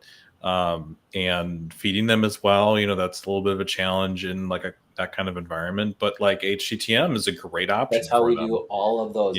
Like all of our pipefish, mandarins, like are really sensitives. Actually, one of the leopard wrasse, because I wanted to see if we could do it that way. Go through. I just had great experience doing mine. So yep. So I mean, I would say if you're concerned about a fish, like if you're going, oh crap, I don't know if I want to dump any chemicals on it, just go with the HTTM. Right. You're only using either peroxide or formalin, depending on whatever you want to do, or and your prasi. Yeah, and prasi. If you want to do it. If you want to do it. If you want to do worm. Okay. And what I would say too, I wanted to mention, okay, well, what fish do well in copper? I mean, we always like to talk about what doesn't do well, but like, if you're somebody who's getting into quarantining and you're not sure where to start and you're kind of scared of it, what should you feel a lot more confident about quarantining, and what are great beginner quarantine fish to start with? Yeah. Right. There's a million of them. Most fish I find do pretty good. I have found it almost works on a scale. Like the smaller the fish get, the harder it seems to be to get them through copper. I do find there's obviously exceptions, like Chester gobies we get in and they're like 3/4 of an inch. They're tiny, but they do great in copper. But then you also get a clown goby in and they do horrible in copper. Right. So I found the bigger fish. I don't think there's a lot of them out there that don't handle copper well, except for, I guess, a couple that we spoke about, such as the Naso. There's a handful. Right. But yeah, I don't think there's a true like way of knowing if this fish is going to do well or not. Right. It's just experience. They're like individuals. They're all different. They really are. I like to use the example that like antibiotics. There's antibiotics out there, and like penicillin. Yeah, and that's 90 out of 100 people are not going to have a negative reaction to penicillin, but there's like you give me penicillin, and you'll know you gave me penicillin, boy. And the thing is, like, why? Why is it just people just can't tolerate penicillin? So it's like with fish. Why can you run 8 flame angels through copper power and they do fine, and then there's 2 that are just going to die? They can't tolerate it. It's the same fish. Right. Yep. Yeah. Just so that's a really hard one. I think you have a pretty good list of the sensitive fish, that kind of like, okay, with this fish family, typically speaking, go this route, so I think that's about as good as we can do, unless you ask us directly of this fish. I've actually been thinking, I'd met with Andrew from Polo Reef, and we kind of discussed this little project, and it's just something I haven't really started yet, but basically coming out with a perfect quarantine protocol for every single fish. So like, for example, we'll start with like clownfish. Well, clownfish should be treated with this. Our tang should be treated with that. Our like Anthias should be treated. Yeah, you'll have to drill even further than that. Right. Yep. So that's something, I've actually got on my mind. I just have not gotten around to even. And so that's going to be one of those things where you're just going to have to ask somebody that has done it a million times. We're going to have to collaborate. Hey, just say, hey, like, I got this fish. what direction do you think I should head? And then we can point you out, kind of just like eat breakfast with the compatibility of the fish, right? Like, right. Depending on what you're dealing with and what you have on hand and there's just so many variables that coming up we'd with be happy to walk you through whatever. The perfect quarantine method for every single species of fish. So you just kind of know what's like maybe the optimal quarantine method, and then maybe what's the secondary method, and then people can. So that's something. It would be wonderful. That's a ton of work. It's a lot of work. Yeah, that's why I haven't even started on it yet, because I'm all up here. It's the bird brain. Yep. Okay, so Joe asks, if lower temps slow the life cycle of parasites, would a lower temperature add in managing them in a tank? Yes. In a DT, I guess. Yeah. I'd say so, yes. Yeah, but you're going to slow down everything. Your fish are going to be slower. I mean, your corals are going to grow. Everything is going to be slower. Just all the metabolisms, everything is just going to slow down. So just know that, right? Like, you're not going to see the same growth. You're not going to see that. If you are going to crank down the temp 4 or 5 degrees, it's gonna affect the tank. Right. The algae isn't going to grow as fast. Like, there are going to be benefits, but there's also going to be your fish are going to be a little more sluggish. You're going to see some behavioral things. They're not going to be harmed by it, but but this is why like wholesalers, why they keep their fish in lower salinity and why they ship it lower salinity, because they are disease management. But the big downside is it's then difficult to, like, the fish are just fine with it, but it's difficult to keep corals and inverts in that environment because they don't tolerate the lower temperature. The lower salinity as well as the fish do. But I guess Joe's actually specific to temperature. I don't know. That's a good question. If you were to, how do corals and inverts do with, like, say 74, 75 degrees Fahrenheit? I don't know. I don't know. run mine at 78, so I don't have an answer. I know that I run, I have a invert section, and that one I actually run all my tanks a little lower just to help with algae. And I also have like Mexican turbos, and they kind of do, better in lower temps. So I usually run it around like 75, 76, and I don't really notice any issues. Okay. Price, like you said, slows down the growth. Maybe they corals don't grow as quickly or propagate as much in lower temperature. But okay, so vested, and we're getting near the end because we're getting pretty close to 2 hours here. So following the HCTM, the only difference would be to add an extra formalin dip. For example, day 1 formalin, day 4 formalin, and a day 7 formalin, and then day 10 to 13 normal transfer. I'd say that's what that's what he should do. Because then you're gonna, on that last one, they're going into a clean tank as well, so you're gonna outrun it as well. So that really helps out a lot. Big time. Okay, so I think maybe the last question, we'll see. Terra Reef is asking, how well do I think it's engineer gobies do in general? I think they do. They do great. They do great. Yeah. They're a pain in the butt because they're always like, they're digging tunnels under rocks. They're tearing up your tank, and they get like 12 inches. That's the charm of them. That's the charm. But they're they do great. That was the first fish I quarantined. It was like a pair of engineer gobies and a royal grama. Yeah, man. And little worms. They're really cute.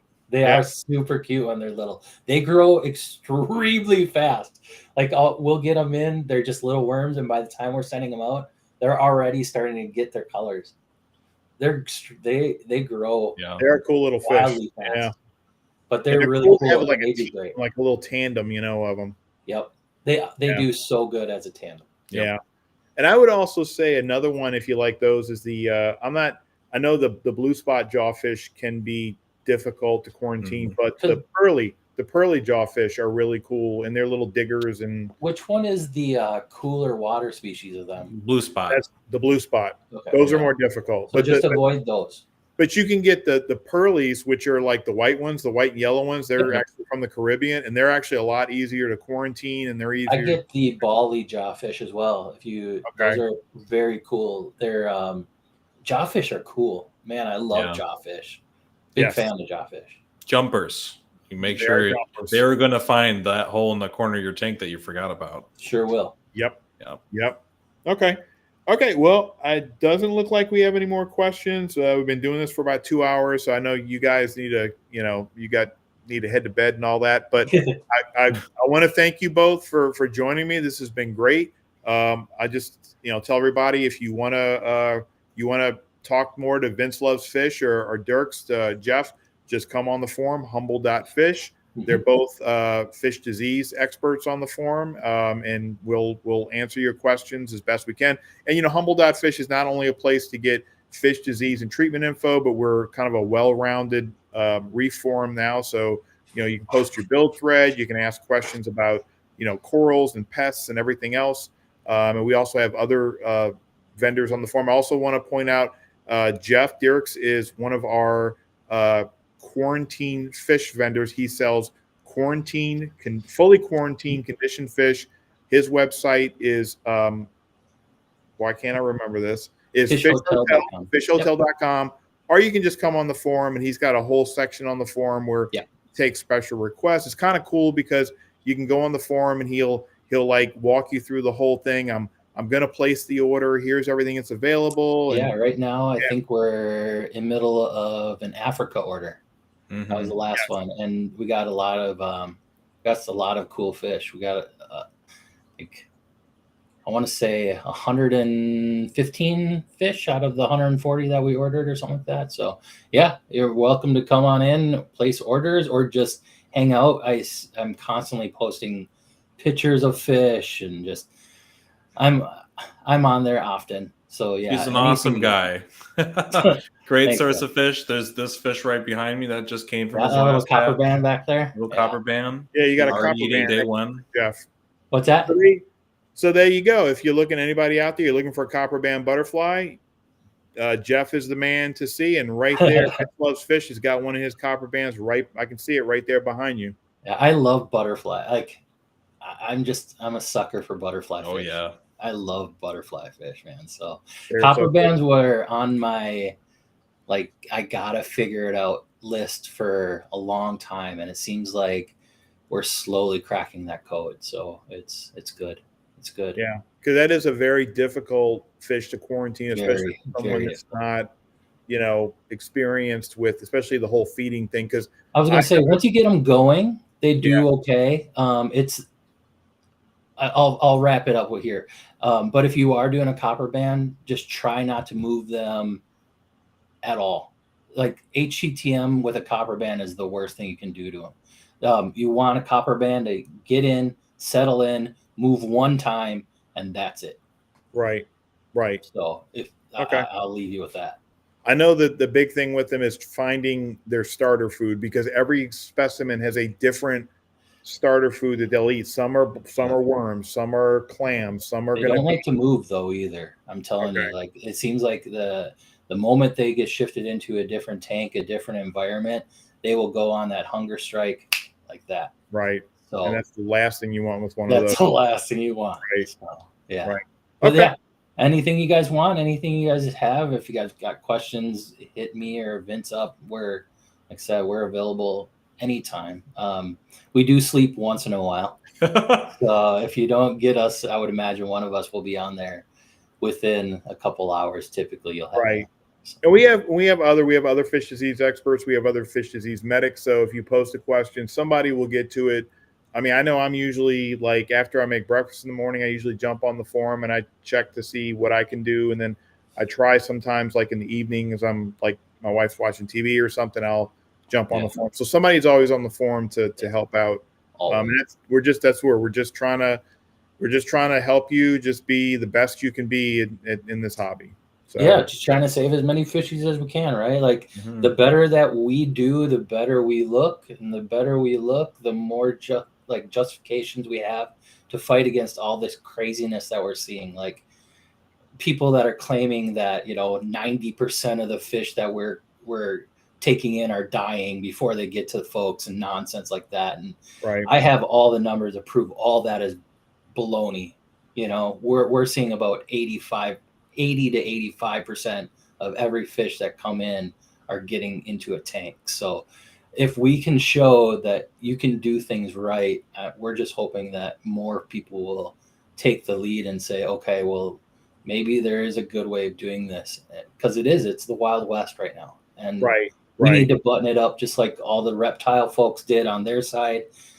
For whatever reason, this industry has no central conduct or code. It's bizarre to me. So we're, like I said, we're just trying to take back that veil and show people this is how the industry is, and we can make it better if we want to. Right.